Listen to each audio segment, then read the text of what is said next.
Everybody, Eric Chessen, founder of Autism Fitness, leading the movement for movement. And if you are now ready to become an Autism Fitness certified pro and bring the best possible fitness and adapted PE programs to the autism and neurodivergent individuals that you care for, that you teach, that you coach, then it is time to become an Autism Fitness certified pro. You can register or you can learn more in the link in the description for this Autism Fitness Tuesday training video below. You'll notice that I'm a little bit red. I've just returned from the Recreating Recreation Conference at the Ernie Els Center for Excellence, where I was proud to be a speaker, and that was in Jupiter, Florida. And as you can see, my head does not correspond to or does not tolerate direct sunlight extraordinarily well, especially the Floridian sunlight.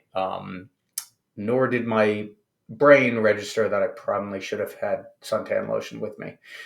So, sunburns once a year. That's about it. Anyway, today we're talking about motor control.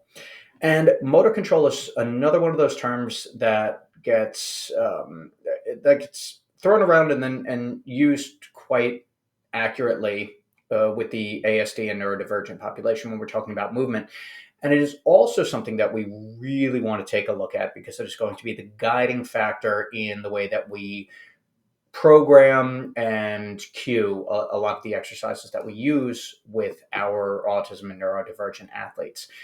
Now, for the purposes of exercise, motor control is the athlete's ability to demonstrate strength, stability, and efficiency in movement throughout the entire range of motion. Where this breaks down and where we know that motor control is not sufficient is when we see fast, jerky motion, when we see too much physical activity occurring for what the athlete needs to do. So if they're trying to do an overhead press, or in the case of the video that we're going to be watching, a band pull down, if they're pulling all over the place and not in a straight line, it's extraneous movement. It's more than the athlete needs to do to complete the task, which then makes it inefficient. And over time, what can happen when we have a lack of motor control, certainly there's going to be a strength deficit, and we can't further the movement by progressing it. So the athlete just kind of gets stuck a little bit as far as developing that skill. Is we do see compensatory strategies over time. This can lead to misuse and potentially injury, or the athlete disengaging from physical activity because it doesn't feel good. So these are things that we really want to address with each exercise. So motor control really shows that the athlete is independent and self-sufficient with an exercise, which is why it is so critical that when we see a lack of motor control or we see some movement inhibition, that we modify the exercise accordingly. Now, let's take a look at this band pull down. Now you notice I'm already prompting this band pull down for the athlete, meaning I'm setting up my hands at the bottom of the band so that he can pull with strength through the entire range of motion, the entire healthy range of motion for him. If it's too short a range of motion, then we're not going to get full activation of those shoulder muscles, of those upper back muscles. We're getting a little bit of tricep and grip there as well. And you can see without the prompt, he is very likely to go too short with the movement and go too quickly as well.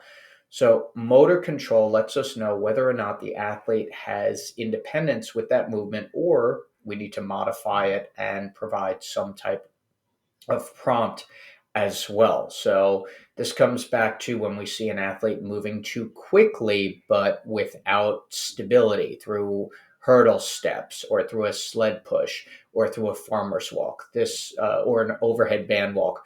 This also has major implications when an athlete is squatting or pressing or doing a band row or a band pull down.